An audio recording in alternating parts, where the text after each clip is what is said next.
22 फरवरी को महाराष्ट्र के यवतमाल जिले से पीएम किसान सम्मान निधि योजना की 16वीं किस्त ट्रांसफर करेंगे। किसानों को डीबीटी यानी डायरेक्ट बेनिफिट ट्रांसफर के जरिए 2000 रुपए डायरेक्ट उनके अकाउंट में भेजे जाएंगे।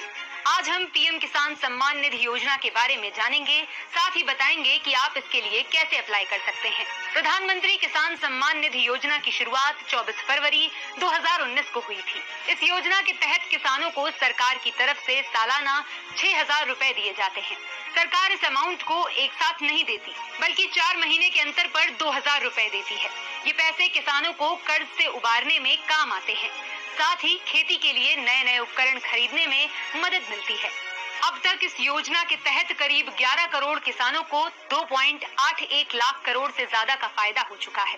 इस स्कीम का फायदा उठाने के लिए ई-केवाईसी और जमीन का सत्यापन कराना होगा। इसके लिए सबसे पहले पीएम किसान पोर्टल पर जाएं। अब ई-केवाईसी का ऑप्शन सेलेक्ट करें। इसके बाद अपना मोबाइल नंबर दर्ज करें। अब आपके फोन में आए ओटीपी को फिल करें। इस तरह आपका ई-केवाईसी कंप्लीट हो जाएगा।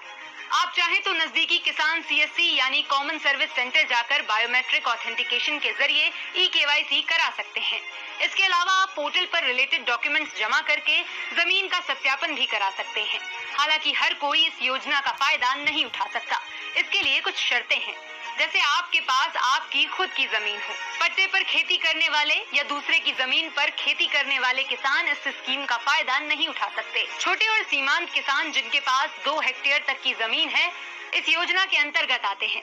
इनकम टैक्स देने वाले किसानों को ये सुविधा नहीं मिलती। इस स्कीम का फायदा निजी किसान और खेती करने वाले परिवार भी उठा सकते हैं। इसके लिए कोई एज लिमिट नहीं है। लेकिन पीएम किसान निधि योजना के लिए अप्लाई कैसे करें, ये जानना जरूरी है। इसके लिए इस सरकारी पोर्टल पर जाएं।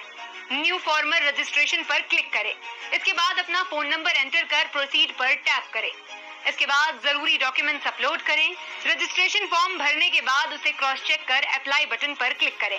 रजिस्ट्रेशन के लिए ये डॉक्यूमेंट्स बहुत जरूरी हैं, जैसे आधार कार्ड, जमीन के कागज, बैंक खाते की पासबुक, निवास प्रमाण पत्र, वोटर आईडी और पासपोर्ट साइज फोटो। इस सिंपल प्रोसेस को पूरा करके किसान इस स्कीम का फायदा